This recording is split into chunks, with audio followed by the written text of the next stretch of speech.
Vishakha guidelines आणि posh act हे सर्व सुरू झाले एका घटनेनंतर.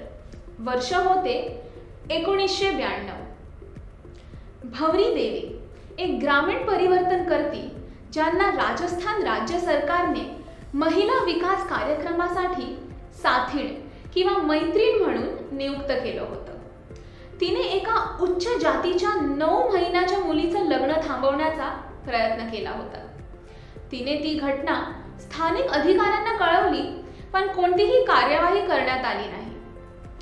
भवरी देवीच्या या कृतीमुळे संतापलेल्या त्या जातीमधील 5 पुरुषांनी ती तिच्या पतीसह काम करत असलेल्या शेतावर हल्ला केला. त्यातील 2 भवरी देवीच्या पतीला मारहाण केली व इतर 3 एक एक करून तिला सेक्शुअली असॉल्ट केले. या घटनेनंतर भवरी देवीने पोलिसात कंप्लेंट केली आणि सार्वजनिकपणे आपली कथा सांगितली. मात्र पुन्हा एकदा पोलिसांनी तिच्या प्रकरणात निष्काळजीपणाच केला आणि इन्व्हेस्टिगेशन बिघडवली. 1995 या क्रूर घटनेनंतर सुमारे 3 वर्षांनी एका लोकल न्यूजपेपरने भवरीच्या संघर्षाबद्दल आणि बिघडलेल्या इन्व्हेस्टिगेशनबद्दल बातमी दिली. त्यानंतर सेंट्रल ब्युरो ऑफ इन्व्हेस्टिगेशन CBIने या प्रकरणाचा तपास सुरू केला आणि अखेर आरोपींना अटक केली. तरी सुद्धा हा मार्ग अत्यंत कठीण होता. जजेस 5 वेळा बदलले गेले आणि नोव्हेंबर 1995 मध्ये आरोपींना गंभीर बलात्काराच्या आरोपातून मुक्त करण्यात आलं. फक्त मारहाण आणि कॉन्स्पिरसी अशा लहान आरोपांमध्ये दोषी ठरवण्यात आलं आणि त्यांना फक्त 9 महिन्यांची शिक्षा झाली.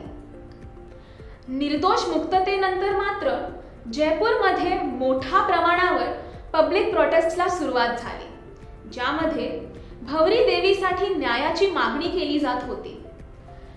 या केसमध्ये झालेल्या अन्यायामुळे वैतागून ॲक्टिव्हिस्ट आणि NGOजने एकत्र येऊन विशाखा नावाच्या प्लॅटफॉर्मचे निर्माण केले आणि सुप्रीम कोर्ट ऑफ इंडियामध्ये राजस्थान राज्य आणि युनियन ऑफ इंडिया विरुद्ध एक पब्लिक इंटरेस्ट लिटिगेशन PIL दाखल केली. या ग्रुपने डिमांड केली की वर्कप्लेसेस महिलांसाठी सुरक्षित बनवायला पाहिजेत आणि एम्प्लॉयरची जबाबदारी आहे की महिला एम्प्लॉयीचे प्रत्येक टप्प्यावर रक्षण करावं. द विशाखा गाईडलाईन्स 1997 एका ऐतिहासिक निर्णयामध्ये सुप्रीम कोर्ट ऑफ इंडियाने 1997 मध्ये विशाखा गाईडलाईन्सचे निर्माण केले. हे कायदेशीर बनवलेले नियम इंडियन कॉन्स्टिट्यूशन आणि United nations convention on the elimination of all forms of discrimination against women CEDAW च्या इक्वालिटी आणि डिग्निटी राईट्सच्या आधारावर बनवले आहेत. स्पेसिफिकली विशाखा गाईडलाईन्स मध्ये पहिला, कामाच्या ठिकाणी एम्प्लॉयरच्या जबाबदाऱ्या सूचीबद्ध केले आहेत. दुसरा, सेक्शुअल हॅरासमेंट म्हणजे काय आणि सेक्शुअल हॅरासमेंट टाळण्यासाठी कोणते स्टेप्स घ्यावेत हे सांगितलं आहे.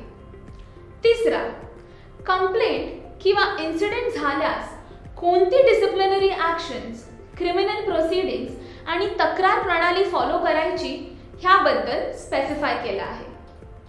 चौथा, कामाच्या ठिकाणी कंप्लेंट्स कमिटीच्या गरजेबद्दल सांगितलं आहे. या गाईडलाईन्स सगळ्या एम्प्लॉयमेंट प्रकारांना लागू होतात, पेड पासून व्हॉलंटरी पर्यंत, पब्लिक आणि प्रायव्हेट सेक्टर्समध्ये.